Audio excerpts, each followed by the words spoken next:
Selamat pagi, Lase. Selamat pagi, Lase. Selamat pagi anak-anak di rumah. Selamat pagi semuanya. Bagaimana kabarnya? Sehat bukan? Sehat. Tetap semangat. Semangat. Penuh sukacita, Lase. Betul, penuh sukacita. Lase, kita mau mulai sekolah minggu kita nih ya. Tapi Lase harap anak-anak duduk yang manis. Bukan sambil tidur-tiduran, Lase ya. Mandi dulu ya. Mandi dulu. Mandi dulu. Siapa yang belum mandi? Sikat gigi. Sekarang kita mau memuji Tuhan. Kita mau nyanyikan lagu Apa kabar? Tapi salamannya kita gini ya, Lase. Ya, oke.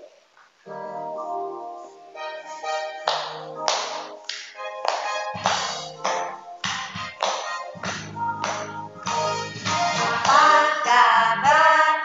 Mari bersalaman. Tepuk tangan, kedipkan matamu. Goyang kaki kiri, goyang kaki kanan. Putar, putar, putar, putar. Cari yang lain. Sekali lagi.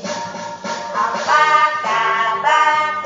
Mari bersalaman. Tepuk tangan, kedipkan matamu. Goyang kaki kiri, goyang kaki kanan. Putar, putar, putar, putar. Cari yang lain. Yuk, sekali lagi ya. Kabar, mari bersalaman. Tepuk tangan, kedipkan matamu. Goyang kaki kiri, goyang kaki kanan. Putar, putar, putar, putar. Cari yang lain. Nah, kita mau berdoa. Langsung Susi hati pikir anak-anak berdoa. Yuk kita berdoa. Tutup mata, tundukkan kepala, lipat tangan. Kita berdoa bersama-sama. Tuhan Yesus, terima kasih. Kami mau bersekolah minggu. Tuhan tolong bimbing kami, sehingga kami boleh memuji Tuhan, mendengarkan firman Tuhan, dan kami ingin melakukannya dengan sungguh-sungguh. Terima kasih Yesus, di dalam nama-Mu kami berdoa. Haleluya. Amin. Amin. Nah, anak-anak, tadi anak-anak sudah memuji Tuhan dengan musik. Sekarang coba besok mau tes anak-anak. Kalau tanda P dicoret, ayo artinya apa? Oh, tidak boleh parkir. Kalau hanya P saja, boleh parkir. Sekarang kalau tanda merah, artinya apa ya? Pintar, stop, nggak boleh jalan, berhenti. Nah, hari ini saya akan ajak anak-anak untuk menyanyikan lagu Stop, Ku Mau Katakan.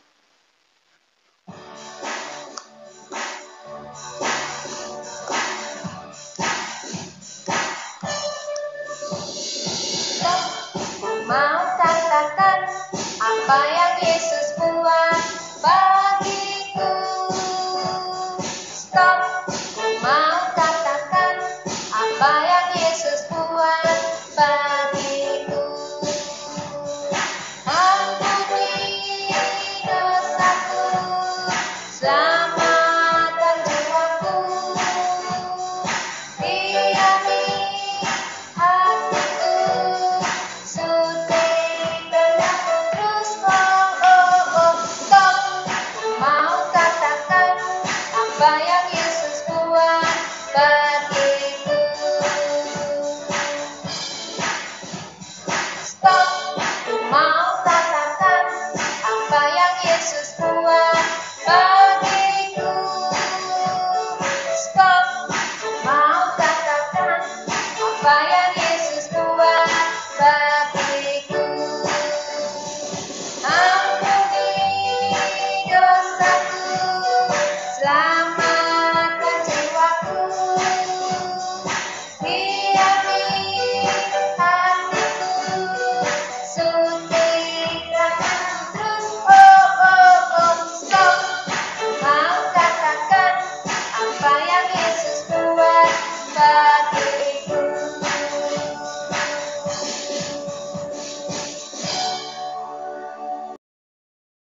bunyinya?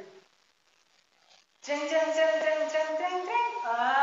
Kalau suara piano, tuit tuit atau ting tong ting tong. Ting tong dong Rosa. Nah, kalau suara trompet, kuat kuat. Nah, yuk sekarang kita mau pakai tangan kita, mulut kita untuk menyanyi memuji Tuhan, tapi dengan suara alat-alat musik. Pujilah nama Tuhan.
Musik. Kudus hadir di sini, mengalir di bait suci. Perkara ajaib pasti terjadi, kuasa mukjizat nyata. Karena Roh Allah sedang bekerja. Wow, tiada yang mustahil dan tiada yang sukar bila Roh Allah turut bekerja. Tiada yang mustahil bagi orang percaya bila Roh Allah turut bekerja di antara kita. When Jesus in my family, happy happy home, happy happy home, happy happy home. When Jesus in my family, happy happy home, happy happy home. When Jesus in my family, happy happy home, happy happy home, happy happy home. When Jesus in my family, happy happy home, happy happy home.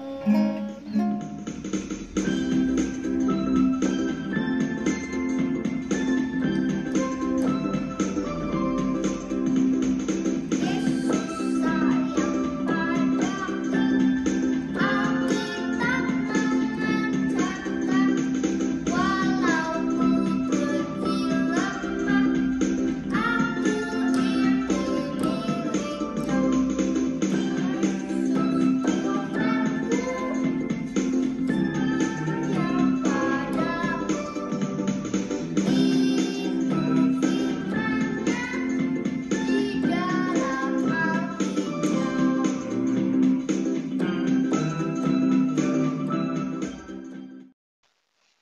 Anak-anak suka makan roti? Kalau makan roti dibeli apa? Mentega, coklat, selai, atau yang lainnya, keju. Nah, seperti itu persahabatan kita. Meskipun tidak pernah ketemu, tetapi kita akan saling mendoakan. Teman-teman kita mendoakan dosa-dosa kita juga loh. Yuk, sekarang kita akan menyanyikan roti dan mentega.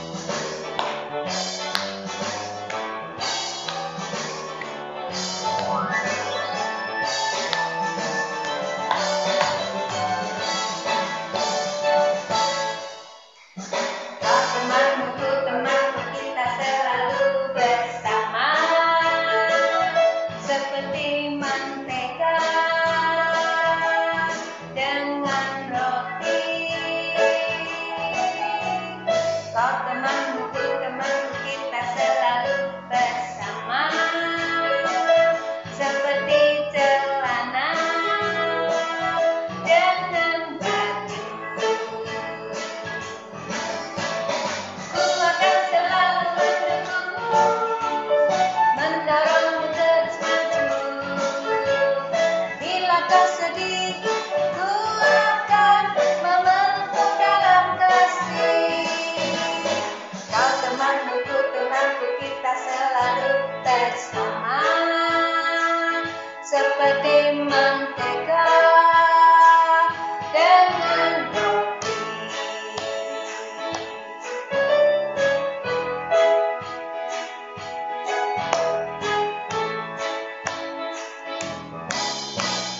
Kau temanku, temanku, kita selalu bersama, seperti mentega dengan roti. Kau temanku, temanku, kita selalu bersama, seperti celana dengan baju. Ku akan selalu mendukungmu, mendorongmu terus maju. Dan bila kau sedih, ku akan memelukmu dalam kasih. Kau temanku, temanku, kita selalu bersama, seperti mentega dengan roti.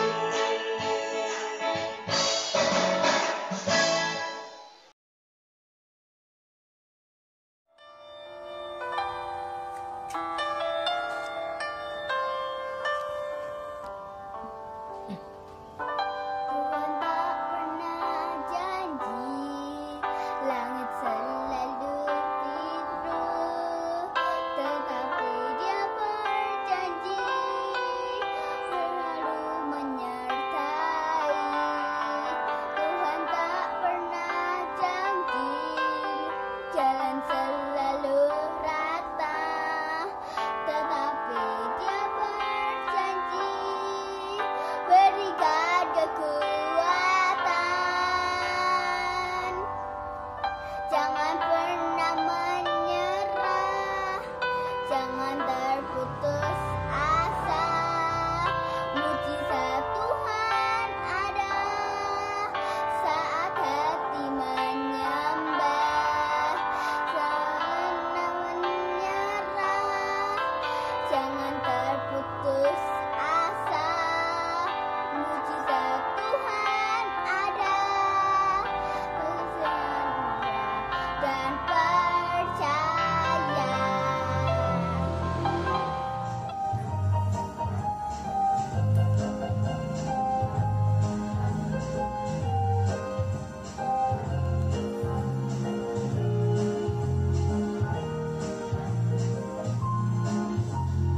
Yesus pakai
sudah memuji Tuhan. Sekarang kita akan mendengarkan firman Tuhan. Tapi sebelumnya kita akan nyanyikan satu pujian. Alkitab. Kesayangan. Alkitab, Alkitab, bukunya Tuhan. Alkitab, Alkitab, buku kesayangan. Alkitab, Alkitab, bukunya Tuhan. Alkitab, Alkitab, buku kesayangan. Sekali lagi ya Lucia. Semuanya punya Alkitab kan di rumah? Alkitab, Alkitab, bukunya Tuhan. Alkitab, Alkitab, buku kesayangan. Alkitab, Alkitab, bukunya Tuhan. Alkitab, Alkitab, buku kesayangan. Buku kesayangan.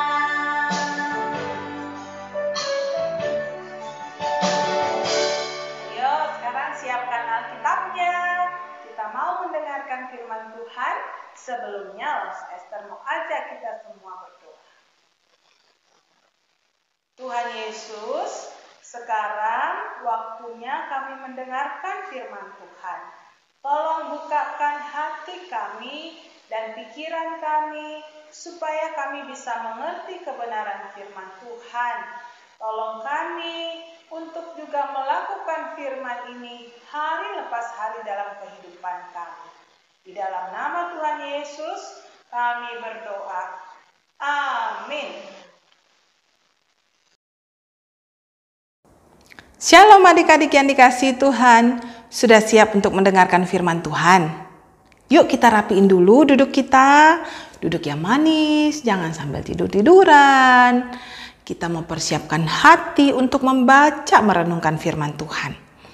Hari ini Lausa akan membacakan firman Tuhan yang terambil dari Kisah Para Rasul pasal 8 ayat yang ke-9 sampai dengan ayat yang ke-25. Cukup panjang ya ayatnya. Yuk siapkan Alkitabnya. Ambil dulu Alkitabnya lalu kita mau baca bersama-sama ya. Kisah Para Rasul pasal 8 ayat 9 sampai 25. Demikianlah firman Tuhan. Seorang yang bernama Simon telah sejak dahulu melakukan sihir di kota itu dan mentakjubkan rakyat Samaria, serta berlagak-lagak seolah-olah ia seorang yang sangat penting. Semua orang besar kecil mengikuti dia dan berkata, orang ini adalah kuasa Allah yang terkenal sebagai kuasa besar. Dan mereka mengikutinya karena sudah lama ia mentakjubkan mereka oleh perbuatan sihirnya. Tetapi sekarang mereka percaya kepada Filipus yang memberitakan Injil tentang kerajaan Allah dan tentang nama Yesus Kristus, dan mereka memberi diri mereka dibaptis baik laki-laki maupun perempuan. Simon sendiri juga menjadi percaya. Dan sesudah dibaptis, ia senantiasa bersama-sama dengan Filipus. Dan takjub ketika ia melihat tanda-tanda dan mujizat-mujizat besar yang terjadi. Ketika rasul-rasul di Yerusalem mendengar bahwa tanah Samaria telah menerima firman Allah, mereka mengutus Petrus dan Yohanes ke situ. Setibanya di situ, kedua rasul itu berdoa supaya orang-orang Samaria itu beroleh Roh Kudus. Sebab Roh Kudus belum turun di antara seorang pun di antara mereka. Karena mereka hanya dibaptis dalam nama Tuhan Yesus. Kemudian keduanya menumpangkan tangan di atas mereka. Lalu mereka menerima Roh Kudus.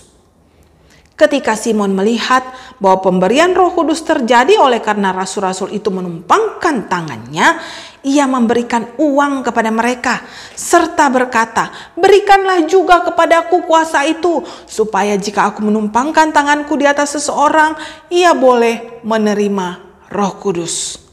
Tetapi Petrus berkata kepadanya, "Binasalah kiranya uangmu itu bersama dengan engkau, karena engkau menyangka bahwa engkau dapat membeli karunia Allah dengan uang.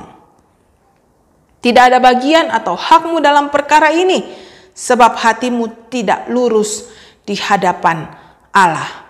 Jadi bertobatlah dari kejahatanmu ini, dan berdoalah kepada Tuhan, supaya Ia mengampuni niat jahatmu ini. Sebab kulihat bahwa hatimu telah seperti empedu yang pahit dan terjerat dalam kejahatan."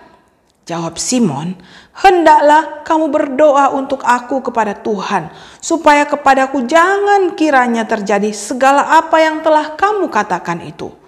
Setelah keduanya bersaksi dan memberitakan firman Tuhan, kembalilah mereka ke Yerusalem, dan dalam perjalanannya itu mereka memberitakan Injil dalam banyak kampung di Samaria. Nah, adik-adik yang dikasihi Tuhan, barusan kita membaca bagaimana Injil Tuhan itu diberitakan kepada orang-orang yang ada di Samaria, sehingga mereka bisa percaya kepada Tuhan Yesus. Percaya dengan hati yang sungguh dan hati yang tulus kepada Tuhan. Kecuali satu orang yang bernama Simon, si tukang sihir. Alkitab bilang hatinya tidak lurus di hadapan Tuhan. Adik-adik, nih Lause punya hati nih. Hati warna merah. Nah, hati itu biasanya adalah sumber perasaan kita. Kita percaya kepada Tuhan dengan hati kita. Tapi kalau hatinya sobek, wah cuil deh hatinya. Ini gak bagus, hati yang sudah cuil seperti ini. Bagus gak? Gak bagus. Apalagi kalau cuil lagi seperti ini. Tinggal setengah deh hatinya. Kalau dicuil lagi, aduh, hatinya tinggal seperempat Lause. Kalau sudah begini sudah gak berbentuk hati lagi nih. Ada gak yang mau hati seperti ini? Gak ada. Kita harus menyatukan hati ini, supaya hatinya itu bisa pulih kembali. Kita butuh a little magic. Bisa gak ya Lause Esther memulihkan hati ini? Menyatukan kembali hati yang sudah sobek-sobek ini? Apa kita perlu panggil Bapak Simon, si tukang sihir itu? Gak usah. Lause Esther bisa lakukan. Coba. Hati yang sudah sobek-sobek itu dilem dulu Lause. Dilem.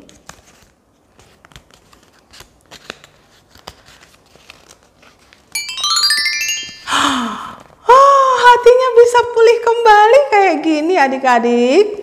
Hebat kan Lause Esther? Nah, adik-adik, hal-hal seperti ini kadang-kadang membuat kita itu terheran-heran. Kalau kita nonton sulap di TV, kalau kita menyaksikan pertunjukan sulap, dimanapun kita terheran-heran, kok bisa ya? Tadi kan hatinya sobek-sobek, kok sekarang bisa pulih kembali seperti ini? Pakai lem kah? Coba lihat pakai lem gak? Gak ada. Pakai apa? Pakai sulap. Adik-adik, waktu dulu di dalam Alkitab yang sudah kita baca tadi, di kota Samaria juga ada seseorang yang mentakjubkan banyak orang di kota itu. Alkitab sebut namanya tadi adalah Bapak Simon, si tukang sihir. Bukan tukang sulap loh, tapi tukang sihir. Berarti dia mahir melakukan sihir. Mungkin Bapak Simon itu pernah menyembuhkan orang yang kakinya sakit, yang matanya sakit, yang hidungnya sakit, tangannya sakit, disembuhkan oleh dia. Atau mungkin Bapak Simon bisa membuat sulap atau sihir yang amazing. Misalnya orang uangnya cuma 1 lembar bisa jadi 2 lembar. Wah, sehingga banyak orang-orang Samaria itu terkagum-kagum sama Bapak Simon. Lalu mengikuti Bapak Simon dan menjuluki dia sebagai orang ini adalah orang yang memiliki kuasa besar. Kuasa Allah yang besar. Adik-adik, hal ini membuat pengikut-pengikut Bapak Simon di kota Samaria itu banyak sekali. Sampai suatu ketika seorang murid Tuhan yang bernama Filipus datang ke kota Samaria itu. Bapak Filipus memberitakan Injil tentang Tuhan Yesus, tentang keselamatan yang Tuhan Yesus berikan kepada mereka. Bapak Filipus juga diberikan Tuhan kuasa untuk melakukan banyak tanda dan mujizat, sehingga membuat orang-orang di Samaria itu terpesona, juga terkagum-kagum, dan mereka akhirnya menyerahkan dirinya untuk menjadi murid Kristus. Nah, otomatis Bapak Simon kehilangan pendukungnya dong, pengikutnya. Bapak Simon ada sedikit rasa iri hati dalam dirinya, tetapi dia juga kagum kepada Bapak Filipus. Apa yang Bapak Simon lakukan? Bapak Simon juga memberikan dirinya untuk dibaptis. Dia mau percaya kepada Tuhan. Tetapi Alkitab bilang dia percaya dengan hati yang tidak lurus. Kenapa? Karena dia percaya kepada Tuhan untuk memperoleh kuasa besar yang bisa menyembuhkan banyak orang, supaya dia lebih terkenal lagi, adik-adik. Nah, waktu orang-orang di Samaria itu percaya kepada Tuhan, maka Bapak Petrus dan Bapak Yohanes datang ke kota itu, mengunjungi kota itu. Apa yang Petrus dan Yohanes lakukan, adik-adik? Petrus dan Yohanes berdoa supaya orang-orang percaya yang ada di Samaria itu, mereka juga bisa menerima kuasa dari Roh Kudus. Adik-adik, kuasa dari Roh Kudus itu luar biasa. Kuasa yang besar. Kuasa yang membuat kita berani dalam ketakutan kita. Kuasa yang memampukan kita untuk bisa menjalani hidup ini hari demi hari. Kuasa yang bisa menyembuhkan orang sakit, membuat orang buta melihat, orang timpang berjalan, dan yang lain sebagainya. Waktu Bapak Simon melihat bahwa ketika Petrus dan Yohanes menumpangkan tangan atas orang-orang Samaria, dan orang-orang Samaria itu menerima kuasa dari Roh Kudus untuk melakukan mujizat, maka Bapak Simon mulai berpikir, aku juga mau kuasa seperti itu. Aku mau seperti Petrus dan Yohanes, supaya ketika aku tumpangkan tanganku atas seseorang, dia bisa menerima kuasa yang besar. Wah, alangkah terkenalnya diriku, alangkah hebatnya diriku kalau aku bisa seperti Petrus dan Yohanes. Maka apa yang Simon lakukan? Dia pulang ke rumahnya, dia siapkan uang dalam pundi-pundinya, lalu dia bawa ke Rasul Petrus dan Yohanes dan berkata, berikanlah juga kuasa itu kepadaku, supaya ketika aku menumpangkan tanganku atas seseorang, orang itu bisa menerima kuasa dari Roh Kudus. Adik-adik, seakan-akan Bapak Simon itu mau berkata, nih aku punya uang yang banyak, aku mau beli kuasa yang kamu punya dari Roh Kudus, boleh nggak? Adik-adik, itu suatu penghinaan terhadap Allah Roh Kudus. Kuasa Roh Kudus itu tidak bisa dibeli sekalipun dengan uang yang banyak sekalipun. Kuasa Roh Kudus itu adalah anugerah Tuhan. Maka Rasul Petrus dengan marah berkata kepada Simon, binasalah engkau dengan uangmu itu. Engkau pikir engkau dapat membeli kuasa Roh Kudus dengan uang. Engkau tidak punya hati yang lurus ketika mengikut Tuhan. Adik-adik, hatinya tidak lurus dalam mengikut Tuhan. Hatinya bengkok-bengkok. Gimana sih hati yang tidak lurus itu? Gini loh, kalau ikut Tuhan, kalau orang yang hatinya tidak lurus, maka dia pasti akan ikutnya setengah-setengah. Kalau firman Tuhan bilang jangan berbohong, dia bohongnya itu kecil-kecil katanya. Padahal bohong besar dan bohong kecil sama aja, itu dosa di hadapan Tuhan. Mungkin kalau bohong kecil, dosanya juga kecil. Nggak ada tuh dosa besar ataupun dosa kecil. Ingat ya, nggak ada dosa yang besar ataupun dosa kecil. Dosa tetap dosa di hadapan Tuhan. Dia ikut Tuhan, tapi hatinya juga masih takut. Takut sama apa? Takut sama setan. Malam-malam mau pergi pipis takut. Lalu seakan-akan Tuhan tidak ada dalam hatinya. Padahal Alkitab bilang kalau kita ini anak-anak Tuhan, di dalam hati kita ada Tuhan Yesus, dan kuasa yang ada dalam diri kita lebih besar daripada segala kuasa yang ada di dunia ini. Karena itu adik-adik gak usah takut. Hatinya jangan bengkok-bengkok. Orang yang bengkok hatinya, yang gak lurus hatinya itu, dia gak tulus waktu ikut Tuhan. Dia ikut Tuhan ada maunya. Aku mau ikut Tuhan asalkan Tuhan memberi aku uang yang banyak. Itu tidak tulus hatinya, tidak lurus hatinya di hadapan Tuhan. Aku mau ikut Tuhan kalau Tuhan memberikan aku kepandaian seperti temanku itu loh yang juara 1. No. Itu tidak lurus hatinya di hadapan Tuhan. Orang yang tidak lurus hatinya di hadapan Tuhan, dia ikut Tuhan itu sambil berkata, Tuhan, aku mau ikut Tuhan asalkan Tuhan memberkati aku dengan ini dan itu. Tidak. Tapi orang yang lurus hatinya ketika dia ikut Tuhan, dia akan mengikut Tuhan dengan penuh sukacita, dengan penuh ketulusan. Apapun yang terjadi, aku tetap murid Tuhan.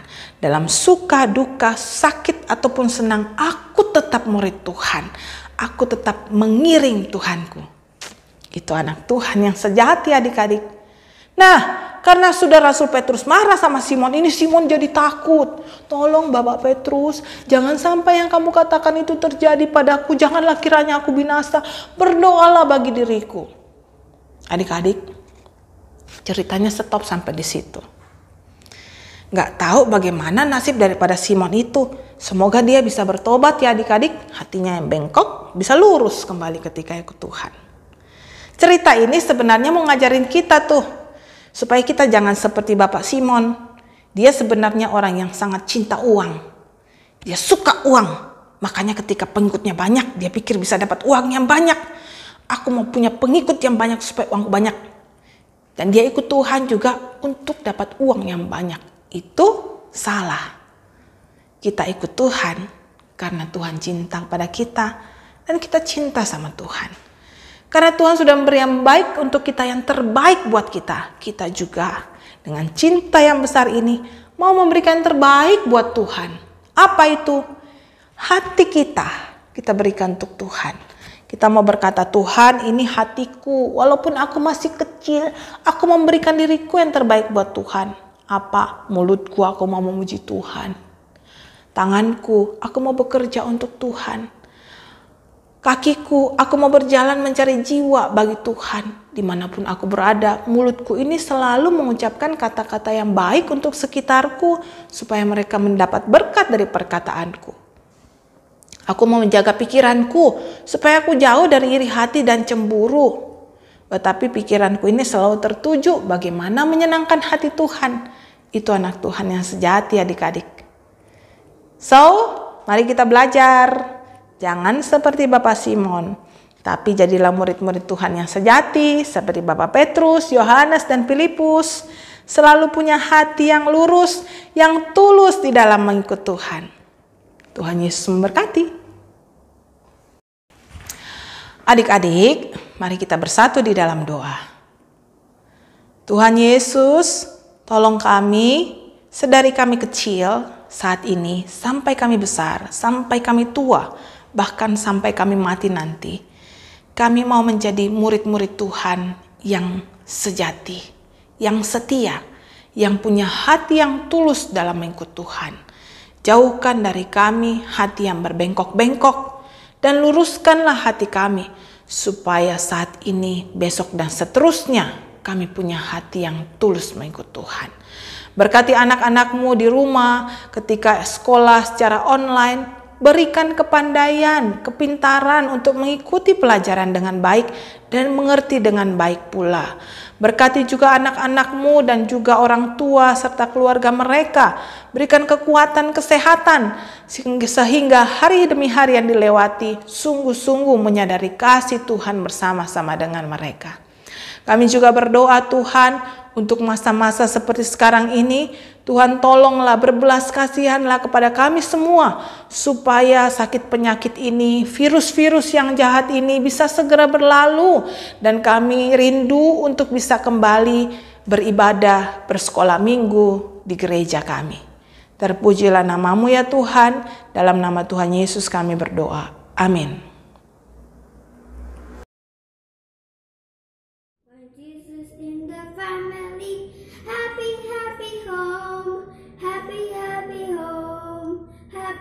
Happy home, when Jesus in the family, happy home.